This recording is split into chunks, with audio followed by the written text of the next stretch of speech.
A few years ago, a friend of mine said, "Sometimes I forget Republican Meredith was a person." I responded that I was less a person and more a stack of delusions in a trench coat. Meredith does sound fake now, like a cryptid, grainy footage filed somewhere between Bigfoot and a flying saucer somewhere in the X-Files. Unfortunately, she was real. The machine that produced her was real too. I worked in conservative media. I was part of the new media wing of the GOP back when we still pretended that new media meant we were democratizing political conversation and not manufacturing outrage faster with ring lights. Conservatism didn't sell itself to me as cruelty. That would have been easier to spot. It sold itself as reason, common sense, freedom, limited government. All those polished little phrases that sound sturdy until you press on them and realize they're mostly stage scenery. That's how the myth factory works. It doesn't begin by asking you to hate people. It begins by handing you a very flattering story about yourself. You aren't selfish or hostile to equality. You're sensible. You understand economics. You believe in small government and personal responsibility.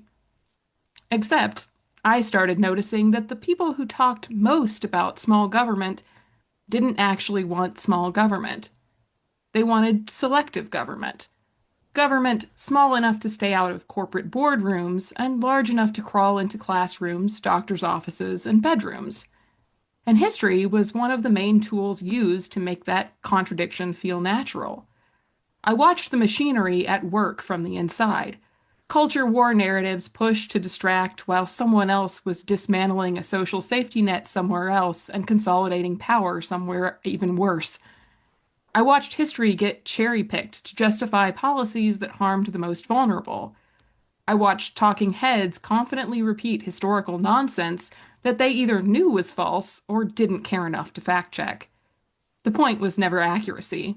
It was repetition. Say it often enough, loud enough, and with enough patriotic wallpaper behind it, and eventually the lie sticks. The right doesn't fight about history because it's sentimental. They do it because the past is politically useful. The myths we tell about what happened then become the policies we accept now.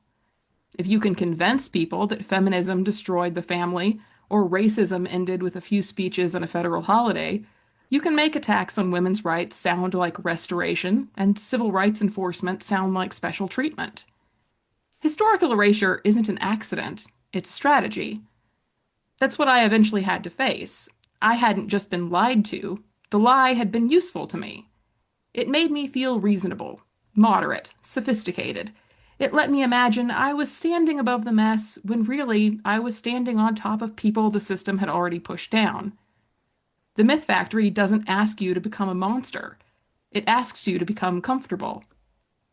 My breaking point, like many, came in 2016 when I watched Trump win the Florida Republican primary and finally realized that this was not an intellectual movement that had been hijacked. It wasn't a good faith policy debate that had temporarily gone off the rails. This was the product. The fear, the cruelty, the historical illiteracy, that had been the point the entire time. My mother, sensing either political disaster or impending personal growth, handed me tequila. The next morning, hungover, I changed my party affiliation and took a sledgehammer to several load-bearing walls of my career. But leaving wasn't enough. I had helped carry the myth, so I had to help dismantle it.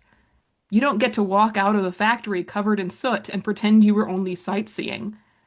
I study history because history isn't safely behind us. It's alive, badly behaved, and currently being used in campaign emails. I teach it, I write about it, and I yell about it online because people who understand the past are much harder to control in the present.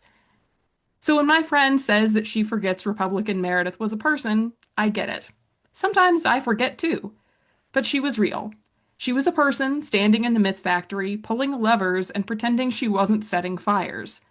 And now I spend my life pulling the fire alarm.